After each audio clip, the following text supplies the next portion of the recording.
Hi hello welcome to Aadya media. నేను మీ anchor Saritha. ఈరోజు మనతో పాటు ఒక గెస్ట్ వచ్చేసారు. సో ఎంతో ఫేమస్ అయిపోయి బాగా సక్సెస్ని ఎంజాయ్ చేస్తున్న famous hero friend Bali daddy character చేసిన మహేందర్ గారు మనతో పాటు ఉన్నారు స్టూడియోలో. సో ఆయన అడిగి అసలు సక్సెస్ని ఎలా ఎంజాయ్ చేస్తున్నారు, ఇండస్ట్రీ వైపు ఆయన జర్నీ ఎలా సాగిందో ఆయన మాట్లాడి తెలుసుకుందాం. నమస్తే సార్. నమస్కారం. ఎలా ఉన్నారు సార్? అంత క్షేమే. ఫస్ట్ ఆఫ్ ఆల్ మీ వాల్యుబుల్ టైం నాకు ఇచ్చినందుకు చాలా థ్యాంక్స్. యాక్చువల్గా అసలు మీకు ఇలా ఇండస్ట్రీ వైపు ఏ ఏజ్లో ఏ టైంలో ఎలా అనిపించింది అసలు రావాలని? అంటే యాక్చువల్గా నాకు చిన్నప్పటి నుంచి కూడా సినిమాలు అంటే ఇంట్రెస్టే. ఇంతకుముందు ఇంటర్వ్యూలో కూడా చెప్పాను, నేనే కాదు మా నాన్నే సినిమా పిచ్చోడు. మా నాన్న అప్పుడు చెన్నై ఆ ప్రయత్నాలు అవన్నీ చేసేది. ఇక సక్సెస్ కాక మా ఊళ్ళోనే ఇక సినిమా అనుబంధంగా ఉండాలనుకున్నాడేమో కానీ సినిమా ప్రొజెక్ట్ ఆపరేటర్గా చేసేది. వండర్ఫుల్. అంటే వ్యవసాయం కూడా ఉంది, బాగా అగ్రికల్చర్ అవన్నీ చూసుకుంటూ ప్రొజెక్ట్ ఆపరేటర్గా చేసేది. నేను కూడా చిన్నప్పటి నుంచి ఇక సినిమా ఫ్రీ మనకు, మా నాన్నే ఆపరేటర్ కాబట్టి ఇక స్కూల్ వదిలేయారంటే సినిమాల్లోనే ఉండేది. ఆ ఆపరేటర్ థియేటర్ మీద రీల్ అప్పుడు ఇట్లా చుట్టేది, నేను కూడా చుడుతూ ఉండేది. అంటే మధ్య మధ్యలో రీల్ అక్కడక్కడ డ్యామేజ్ అవుతుంది, దాన్ని ఏం చేయాలి మళ్ళీ తీసి దాన్ని అంటించాలి ఇట్లా తిప్పుతూ. ఇంకా మీకు తెలియదు ఇప్పుడులో జనరేషన్ మారి అది స్క్రీన్ వస్తుంది సార్, అప్పట్లో అదే రీల్ ఉండేది. మళ్ళీ ఇంకా ఫస్ట్ నా చిన్నప్పుడు అయితే ఒక సినిమాకు 3 ఇంటర్వ్యూలు ఉండేది. అంటే ఒకటే మిషన్, అంటే ప్రొజెక్ట్ మిషన్ ఒకటే ఉండేది. ఒకటి ఉండడం వల్ల ఏం చేయాలంటే మళ్ళీ రీల్ చేంజ్ చేయాలంటే దాన్ని తీసి అప్పుడు స్లైడ్ పడేది, రీలు మార్చబడను పడేది అప్పట్లో పడి మళ్ళీ ఇంటర్వెల్ మళ్ళీ ఇట్లా ఇలా ఉండేది.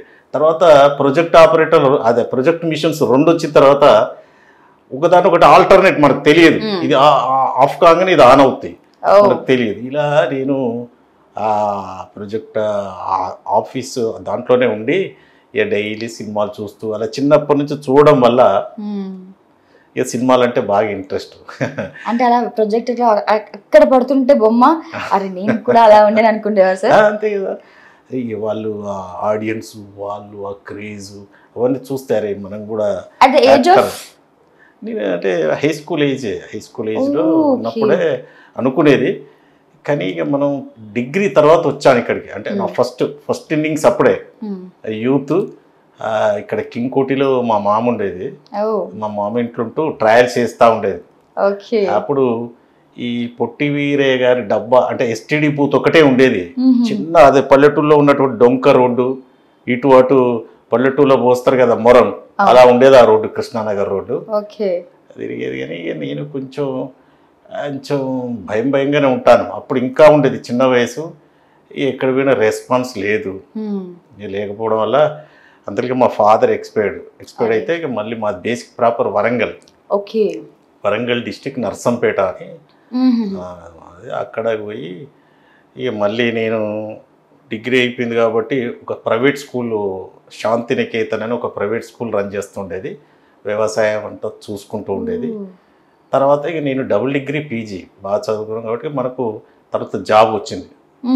జాబ్ వచ్చిన తర్వాత మళ్ళీ అనిపించింది అంటే మనం ఇక్కడ ఎందుకు జాబ్ చేయాలి, మనం అటే పోయి ట్రాన్స్ఫర్ చేసుకుని అక్కడ జాబ్ చేసుకుంటూ మళ్ళీ ప్రయత్నాలు చేయొచ్చు అని సెకండ్ ఇన్నింగ్స్, అది కూడా ఇప్పుడు దగ్గర 17-18 ఇయర్స్ క్రితం నుంచి ప్రయత్నాలు చేస్తున్నాను.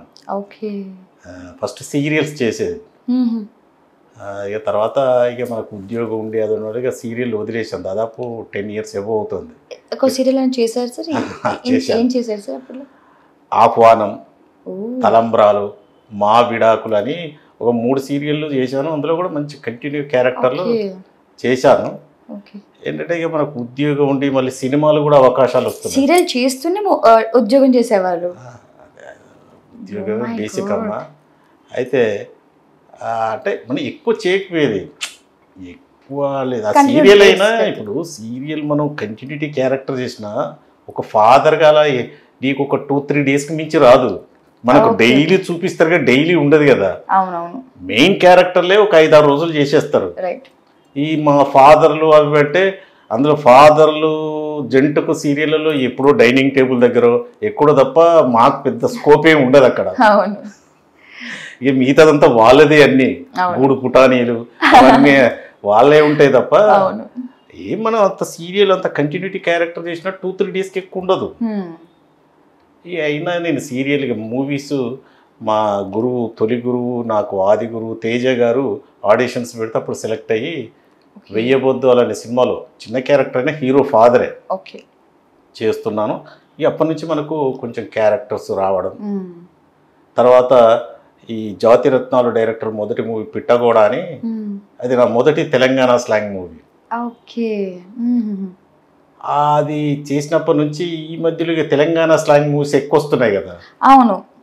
తర్వాత మళ్ళీ నాకు అనుదీప్ గారైనా ఇంకో దొరసాని అని మూవీ చేశాను. కేవీఆర్ మహేంద్ర గారైనా వీళ్ళు చాలా గొప్ప మనుషులు. వీళ్ళు నేను ఆల్రెడీ అనుదీప్ గారికి ఎక్కడికో వెళ్ళిపోయారు జాతిరత్నాలతో. ఇప్పుడు మహేంద్ర గారు కూడా మళ్ళీ సినిమా తీస్తున్నాడు. అతను కూడా అంటే వీళ్ళు చాలా రెస్పెక్ట్ తోటి కళాకారులకు తీసుకొచ్చి మరీ చేయించారు అసలు. ఆ రెండు కొంచెం డిసప్పాయింట్ అయినాయి కానీ సెకండ్ మూవీ తోటి వాళ్ళు సక్సెస్ కొడుతున్నారు. ఇలా ఇప్పుడు కేవీఆర్ మహేంద్ర గారు కూడా నెక్స్ట్ ప్రాజెక్ట్ వస్తుంది, అది కూడా మంచి బ్లాక్ బస్టర్ అవుతుంది. అలా తెలంగాణ స్లాంగ్ మూవీస్ చేస్తూ ఉంటే అందులో పరంపరగానే ఇక్కడ మేము ఫేమస్ సెలెక్ట్ అయ్యాం. మేము ఫేమస్ ఫుల్ ఫేమస్ అయిపోయాం. అంటే మేము ఫేమస్ మాత్రం వాస్తవంగా వాళ్ళు ఆ డైరెక్షన్ టీమ్ కానీ ఆ ప్రొడక్షన్ హౌస్ కానీ మాకు ఒక దేవుళ్ళతో సమానం. అంటే నేనే కాదు, ఒక 30 మంది కొత్త కళాకారులకు వాళ్ళకి లైఫ్ ఇచ్చారు. అంటే ఇక్కడ కష్టం అండి, కొత్త వాళ్ళను ప్రోత్సహించడం అనేది చాలా కష్టం. వాళ్ళకి లేవు సార్ ఇప్పుడులో, అంటే మన వాళ్ళు తక్కువ అయిపోయారు, బయట నుంచి ఎక్కువ అయిపోయారు. ఇప్పుడు అందులో కొత్త వాళ్ళకంటే ఇంకా అసలు స్కోప్ కూడా లేదు. అండ్ ఓవరాల్ గా మూవీ వచ్చేసరికి ఇది మనం కొత్తగా చూసింటుండదు, మన ఏరియాలో మన సరౌండింగ్స్ జరిగినట్టే ఉంటది. అందులో మీ క్యారెక్టర్ గురించి చెప్పండి సార్. అసలు అంటే మీ వరకు ఎప్పుడు ఎలా ఫోన్ వచ్చింది మీకు, డేట్స్ చెప్పాక కథ చెప్పాక మీరు ఏమనుకున్నారు? యాక్చువల్గా ఇలా మనం ఈ తెలంగాణ స్లాంగ్ మూవీస్ చేస్తున్నప్పుడు లాస్ట్ ఎలక్షన్స్ అప్పుడు అనుకుంటా ఎలక్షన్ యాడ్స్ కూడా చేస్తారు.